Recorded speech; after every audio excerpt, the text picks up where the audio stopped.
Thank you, President Ross. After that generous introduction, I can't wait to hear what I'm going to say.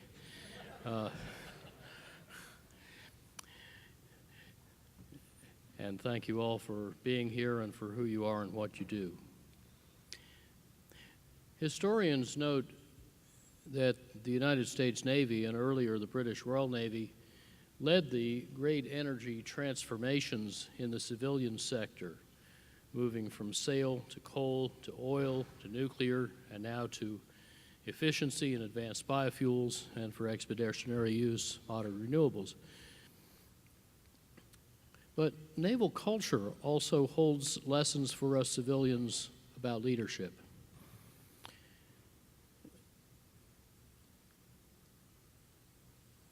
18 years ago, I was explaining to some flag officers how naval leadership could speed America's journey off oil so we won't need to fight over oil. I first showed how we can optimize buildings as whole systems for multiple benefits, not isolated components for single benefits, and thus make very big energy savings cost less than small or no savings. As I was then shifting from buildings into cars, the committee chairman stopped me. That was Vice Admiral Joe Lopez, one of two people in the history of the Navy to have gone from enlisted seaman to four-star admiral. At the time, he was the most powerful three-star in the Pentagon. He owned the Navy's budgets, programs, planning, personnel, and facilities. And he turned to his exec and said what I'd just told them about buildings was very interesting, and added, find out who are all the architect and engineering firms we've hired in the past 20 years that never told us any of this, and make sure they never work for us again. I thought to myself, gee, I like this dude. And then we had a conversation that could boil down something like this. Mr. Lovins, I suppose you know who's good at this integrative design you're describing? Yes, sir, we know most of them. Can you get a suitable group of them here in the next 2 weeks? Because then I want to put them around a big table with our best designers. Together we will redesign a big building we've just designed, so we'll have something to compare it with. Then we'll build it your way and measure it. And if it does what you say, we have $6 billion worth of construction. We'll do that way next year and $7 billion the year after that, and we want you to indoctrinate our top 250 designers. Yes, sir. So everyone moved out smartly and transformed how the Navy designed buildings. A year later, the Admiral called me back and said, we've done 8 buildings your way now, and they do what you said they would. Write me a report card. I want to know what to improve next. And I tell this story to our private sector CEO clients in the hope they'll get that good. Now let me tell you a new naval story about this difference between leadership and management. At the end of World War II, our Navy faced a tsunami of innovation at a time of drastically shrinking budgets. So they stood up the General Board to greatly accelerate innovation. Today, under the same conditions, the Chief of Naval Operations, CNO, has stood up a similar group on which I serve for the same purpose. But CNO also had read a recent article in Small Wars Journal by a young lieutenant, Ben Coleman, who described how the Junior Officer Corps is full of entrepreneurs bubbling with disruptive thinking, but discouraged by this rather impermeable-looking command structure that doesn't reward, expect, develop, or even assess their creativity and innovation. So Ben assembled a national network of such disruptive thinking junior officers, and in his article they recommended how best to use their talents. CNO liked what he read. He told Ben to find and bring more like him. He met with them immediately and turned them into his rapid innovation cell, reporting straight to him, and tasked to turn the Navy upside down. Now, how many $150 billion a year, very complex organizations do you know whose head reaches down to their lowest level of leadership to find and empower the fresh, untrammeled thinking needed to reinvent the institution? That takes guts and vision. I think universities today have the same opportunity that CNO saw in Lieutenant Coleman's team. After all, experts see few options. Beginners see many options. That wonderful gift called beginner's mind lets intensely curious young people with sharp tools pierce complex problems with uninhibited yeasty imagination. Naval lieutenants are doing that, and so can your students. Before they get their creative prickles worn down and their boldness beaten out of them, before they lose their beginner's mind, they can help design and build our new and retrofit buildings, our landscapes, our food systems, our water and waste systems, everything on campus, all hooked together in their complex web of interrelationships, stretching out to community and planet. They will do better and learn more if they help lead our next wave of system-wide improvements than if they just study how we've always done things before. So, first of all, congratulations. You're already on the right path with your buildings, your most obvious big opportunity. We've heard about the nearly $250 million saved so far on the UNC system's energy costs in the past decade. Your resourceful facilities folks started with campus energy bills last calendar year about $290 million. They ended the year at about $227 million, even though energy prices are headed up. Here at ASU, you increased your floor space 39% over the past decade, but your electricity use went up less than a third that much. You used 30% less total energy per square foot. Notice 30 versus 20 for the whole UNC system. You eliminated all your nearly 1 million gallons a year of fuel oil and most of the propane, and you used a fourth less water. Good going. That's a terrific start. But many opportunities remain, and they keep expanding. So any campuses that are still lagging have even juicier opportunities now than they had a year ago. In lights and windows and draft-proofing, insulation, controls, drive systems, chillers, boilers, pumps, fans, electronics, kitchen equipment, practically everything. The efficiency technologies keep improving faster than we can install them. That's why a well-designed negawatt costs 2/3 less today than it did in the early 80s. Some campuses use more energy than others because they have more labs and data centers. Conventional wisdom said there's not much they can do about that. Conventional wisdom is wrong. Again.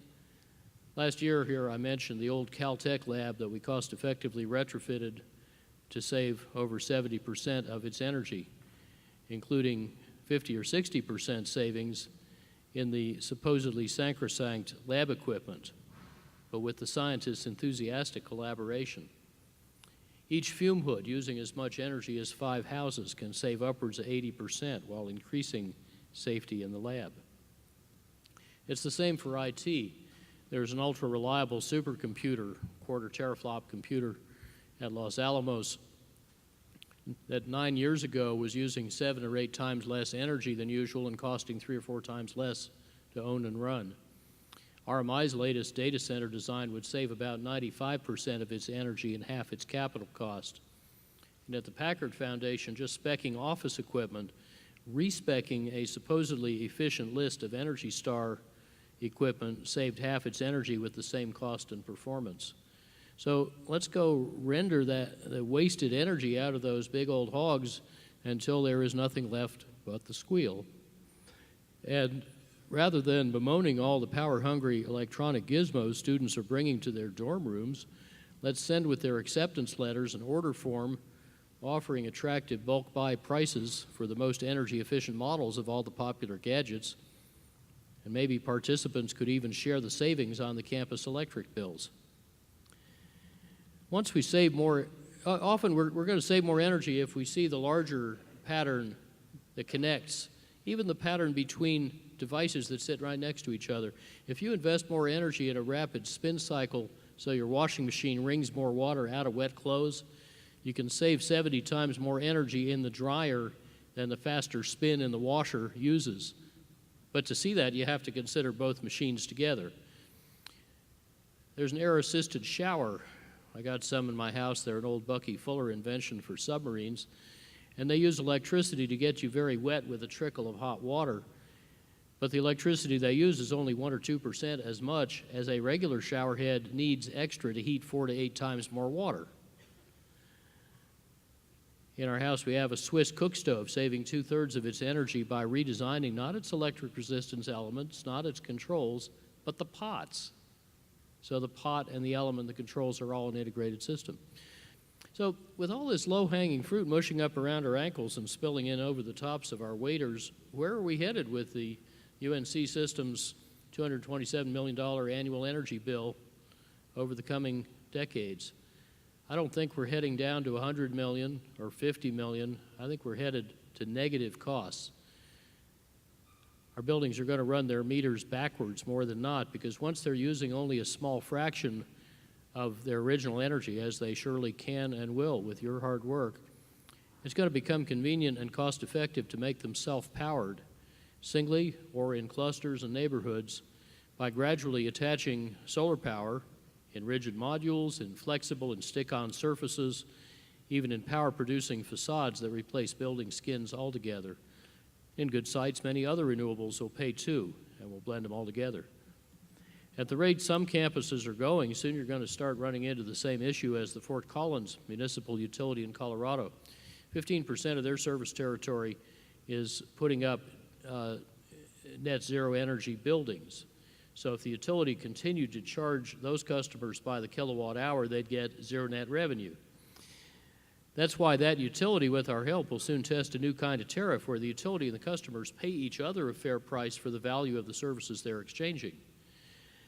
And if a small municipal utility can invent such an innovation that's a model nationally and globally, why can't, say, New River Light and Power, the unique municipal utility owned by the ASU Foundation, do something like that? Its bulk power purchase contract expires in, I think, about another 8 years. So before that, how much electricity could we save or produce on site? And why not, as the military is now doing, re-architect the local grid at essentially no extra cost into a network of resilient microgrids so key loads work even if the grid goes down, just as we do in my own house. This approach can protect our vital power supplies from storms on Earth or in outer space, from physical or cyber attack, from any kind of mishap, and greatly increase the security of our families, communities, campuses, all of North Carolina. It may sound to some of you unduly adventurous to jump right into renewable power, but that's the modern partner of energy efficiency, and it's sweeping the market pretty well. We had more wind power capacity added in the U.S. last year than gas capacity. In March this year, all of the new utility capacity added in the United States was solar. 97% of the new capacity to be added the second half of this year in California is renewable. Projects across North Carolina are already showing sound financial returns today, even for supposedly costly solar power. It actually beats gas power now. China last year added more electric generation from non-hydro renewables than from all coal, gas, and nuclear plants combined. So why can't we do that here? Now, these design choices for efficiency and renewables are not rocket science. They're about rearranging our metal furniture, reminding ourselves so we can design mindfully, capturing many benefits from each expenditure. So imagine a university that does this everywhere, all the time, and not just in physical plant, but throughout its operations and its pedagogy. That could free up more than that $1 billion we're talking about, money we can turn from dead loss overhead into innovation and instruction. So if we start by, say, walking out the door of most of our buildings, we're in parking lots. And those huge expanses, a third to a half of many cities' total area, are generally covered with asphalt. As designer Bill McDonough points out, 2 words assigning blame. Now, asphalt is a form of petroleum pitch. That's the gooey stuff just above the bottom of the refiner's barrel. And America buys $1 billion a year worth of this nasty stuff to bind aggregate into black pavement that broils in the sun. So let me expand my brief mention last year of what that really means. It means that radiant heat roasts you as you get out of your car. Superheated air forms more smog. Superheated air bakes the buildings, straining their air conditioners. Your car's inside surfaces get hot enough to burn your skin, so the air conditioner, big enough for a house, runs flat out trying to pull the temperature back down, That makes the engine dirtier and less efficient, so it turns more fuel into pollution. The big daily temperature swings quickly degrade the asphalt, and its dark surface also soaks up light at night, so the lawyers demand ever brighter security lighting, temporarily blinding departing drivers so they run into something and can sue you anyway. And all of this uses more energy all around at every step, making the climate even hotter. Now, you don't have to be an engineer or a farm boy gearhead or a housewife to see what's wrong with this picture. So let's try an integrative design choice that saves money, improves comfort and safety, and teaches better. Everything we do is pedagogy. You guessed it, light-colored pavement, described in EPA's 2005 Cool Pavement Report. So you make it out of asphalt or bioasphalt from crop waste or term papers, or concrete or grass pavers. The point is to make the upper surface light-colored, so all those bad effects run backwards. Light pavement stays tens of degrees cooler in the hot sun, keeping the people in cars and buildings cooler. Cool pavement lasts a lot longer. It reflects light for night security, saving lighting energy. Fewer light fixtures reflecting off brighter surfaces with new LED designs can let you see better with 1/100th of a watt per square foot. That's about a 98% saving from the normal standard, and you see better. Next, you could cheaply build power sockets right into the light poles, so electric and plug-in hybrid cars can plug in a smart cable integrating their battery or fuel cell into the electric grid, so their distributed storage helps the grid accept varying solar and wind power. Mobile metering with the communications and billing built into the vehicle or into the cable lets the drivers sell valuable services back to the grid so they can make a few bucks profit every night by charging their car, or a lot more by selling back power on a hot afternoon. Another approach, you could put solar awnings, now standard in parts of the country, over the parking area. That keeps the cars cool and protected from hail and bird droppings, and it recharges the cars during the day with solar energy that otherwise would overheat the cars. You can also use pervious pavements, and that porosity of the pavement can shrink or eliminate costly stormwater infrastructure. So there's really a lot you can do with a parking lot. But why do we have the parking lot? Well, it's the place where you store 96% of the time a 2-ton steel machine that's your biggest household asset, except a home if you own one. Each parking space can cost tens of thousands of dollars to build, plus maintenance. I heard a number at lunch today that some of our campuses it can cost $20,000 a year, but often those costs are socialized, not recovered from users. And what do we do with the automobiles we park? Well, 4% of the time, that is an hour a day, they move us around between the widely scattered places where we live, work, pray, study, shop, and play. And all of this converts each year into $1 billion worth of oil, the rotted remains of primeval swamp goo, into a weaker and more volatile economy with fewer jobs in a more dangerous world. And those hidden costs raise our automobiles' cost of operation to about $3 billion a day, plus dirty air, climate change, illness, degraded lands and waters and wildlife, and a less admired and less independent nation. I don't think that was our design intent, was it? And yet these bad choices are not fate. We can instead design smart growth communities that put us already within a 5-minute walk of where we want to be. That is generally cheaper to build, it's more profitable for the developer, it gives higher quality of life, it creates stronger neighborhoods and families and happier, healthier people. Are all our campuses designed like that? Well, not yet, but they should be evolving in that direction. I wonder what else students can observe when they look around and really see what's going on and keep asking why until they understand root causes. One of my Dartmouth students in 1982, as an experiment, moved the napkin dispensers from the cafeteria line onto each table so folks took only the napkins they needed, 7/8 fewer napkins. Another student dramatically reduced food waste by plotting on a big graph set up right where you go into the cafeteria line. And the graph showed the total amount of food turned back to the kitchen uneaten. And if that graph kept falling past certain targets, every student with a meal ticket would be entered in a lottery to win a free meal ticket for the next semester. And that created social pressure that gradually right-sized eyes to match stomachs. And now we know from social science that behavior drives attitude, not the reverse. Now, I wonder what's the right goal for every kind of waste: lost energy, lost materials, lost water, lost time, extra process steps, needless movement, poor quality, making stuff nobody wants or nobody's asked for yet. The right number is 0. And then you keep going to make your campus and your whole local economy positively regenerative, giving back more than it takes, adding more value than it uses. Along the way, some of the big investments we now take for granted and budget in may just disappear.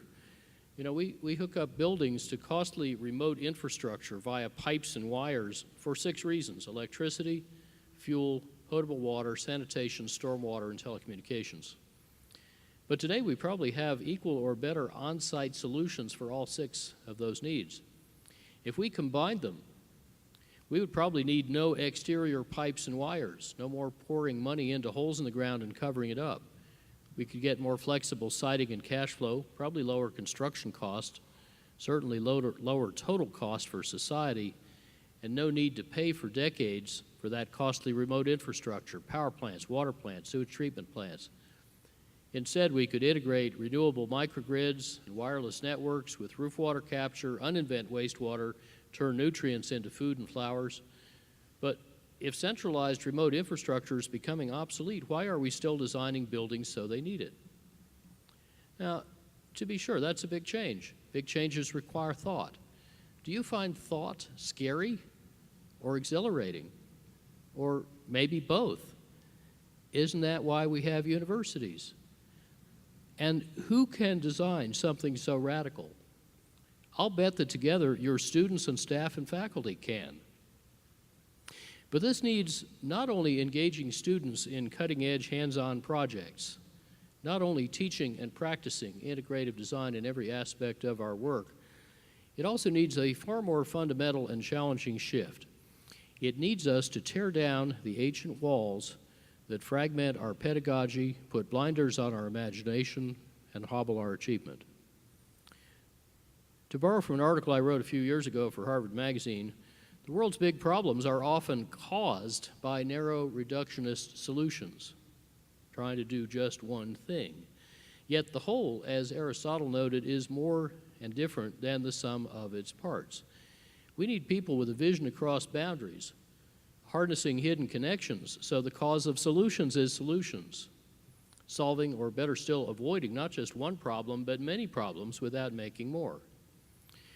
In other words, problems created by narrowly trained people walled into a discipline require solutions by undisciplined people, or maybe de-disciplined people, educated in the disciplined habit of linking supposedly disparate learnings, and hence primed to ask very different questions. Yet, holism is scarce because universities put too many obstacles in its way due to academic tribalism, fear that a broad education can't be deep, and a solicitous urge to shield students from exuberantly transdisciplinary impulses. My 2 undergraduate years at Harvard encountered all those obstacles, so I exploited and invented loopholes, enabling me to study, often in research and grad courses, in about a dozen eclectic disciplines, ranging from geology to law to linguistics, just as earlier I delved in physical sciences, music, classics, and math. Yet this wonderful intellectual playground where I got away with that for 2 years also had ogres. The college's administration plugged loopholes behind me and soon started plugging them ahead of me and blocking access to the education I sought. So continuing to study widely without a concentration, they warned, was too risky to allow. I asked, isn't this a great university? Yes, they said, but for your own good, we require focus. Well, can't I choose how I spend my own time and money here? Nope. So since they weren't very customer-friendly, halfway through undergraduate career, I transferred to Oxford as a grad student to study whatever I wanted. that worked until 1971 when I wanted to do a doctorate in energy. That was 2 years before the Arab oil embargo. And the university said, energy, what's that? It's not an academic subject, is it? We haven't a chair in it. Pick a real subject. So I resigned as an Oxford Don to do energy anyway. 2 years later, they understood why energy is important. Now they have chairs in it. So from that experience, I subversively advise students that if their studies are so disparate, their advisors can't discern a pattern and don't see how this subject is related to that subject, they're probably on the right track. Go wild. Mix thermodynamics with Chinese art history, with cultural anthropology, with evolutionary biology, with aerospace engineering, and you'll learn how to learn. And you may even find hidden links and missing links and hidden treasure. I still tell students the big dark secret that a smart, motivated person can learn as much about almost any discipline in 6 months as most, not all, but most people in the field know. I encourage them to roam uninhibited across the entire range of learning, leaping the fences and walking on the grass. And if they discover a mysterious cave that learning has missed, go spelunking. I mentioned that at 10 universities I've taught only subjects I've never formally studied, because then I can have beginner's mind. I revealed that my line of work requires picking up a couple of new disciplines a year, and you never know what they're going to be. So after a few decades of that, everything reminds you of something.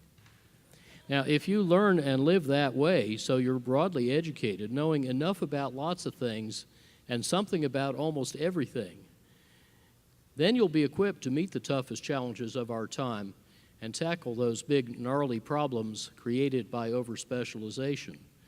You'll also become a better person, have a more fulfilling career, do more good, have more fun, because you'll be following your passion and doing what is necessary. So imagine a university that reunites disintegrated learning and takes E.O. Wilson's consilience seriously, where the fences fall into disrepair, where rich mycelium organizes around grand challenges, where dropouts like me, if there still are any, are asked why they left so the institution can improve, and where all responsible students anywhere at any level on any track can freely choose all their studies, because integration is prized above reductionism. That is what the world needs. Now, universities are where we play the long game and make the long bet.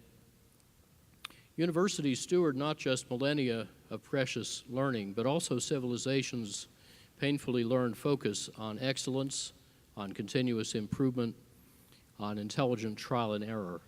These are the tools we need to tenaciously transform ourselves over generations and to respond flexibly to ever-changing needs. We know from biology and from history that the most durable organisms and institutions and societies are not the strongest, they're not the smartest, they're the ones that learn fastest and adapt most gracefully. There is no better place than our campuses to sustain this long view and social purpose and rigorous insistence on quality. Any students who enter without those three attributes should leave with them, firmly attached. And since you're dealing with young people, the best way to get this across is not by telling them about it, but by doing it yourself with them. There is that heavily paraphrased Chinese proverb, tell me I forget, show me I remember, involve me I understand. I want to add one more step to that. Help me engage and teach others. Then I grow, we all learn faster, and we all succeed together. This is what you have the opportunity and responsibility to create, offer, and evolve. And you're starting to. Agile initiatives like the NSF-funded IDEX Lab, which is reorganizing this campus's undergrad building sciences studies around the principles of integrative design, are a great start. And I heard that all those solar decathlon students had job offers before they even left the Washington Mall. The students learn experientially, often in studio sessions that mimic real design situations with students as designers, teachers as design firm principals, maybe actors from the theater department playing building owners or financiers. And that North Carolina A&T design students for their capstone project actually did design the retrofit of an existing campus building to use net zero energy. We need more efforts like these all over the UNC system. We also need more flexibility from the state, as we heard, to allow competition so you smart facilities professionals can get the permission and the revolving fund finance you need to save the taxpayers more money sooner and turn it back into instruction. We need all you smart administrators to keep busting barriers, developing metrics, driving performance, learning quickly from successful failures, and celebrating and reinforcing success. The biomimetic inventor Stephen Dewar said, "For every vision there is an equal and opposite revision." But to refine both, we must rapidly build momentum in the direction we know we need to go. So as we all wander in the bewilderness together, seeking better ways to create citizens, I end as I began with a naval quotation that my colleague Chris Lotspeech, who is somewhere here today, right there, thank you Chris, spotted aboard an Aegis cruiser where we were looking for efficiency opportunities. It was from science fiction writer Robert A. Heinlein, a 1920 grad of the U.S. Naval Academy. And Heinlein wrote, "A professional naval officer should be able to change a diaper, plan an invasion, deliver a speech, butcher a hog, design a building, write a sonnet, balance accounts, build a wall, set a bone, comfort the dying, take orders, give orders, cooperate, act alone, solve equations, analyze a new problem, pitch manure, program a computer, cook a tasty meal, fight efficiently, and die gallantly. Specialization is for insects." In the arts of peace, as in the profession of arms, what we must do isn't just about improving our physical plant, important though that is. It is even more about exploring and expanding our mental capacities and our cultural competencies. As institutions of higher learning, we need to select, advance, reward, and reinforce administrators, faculty, staff, and above all, students who can take off their old departmental and disciplinary shackles, escape or span or demolish their comfortable silos, and reorganize their studies, teachings, and learnings around what our society needs to survive and to thrive.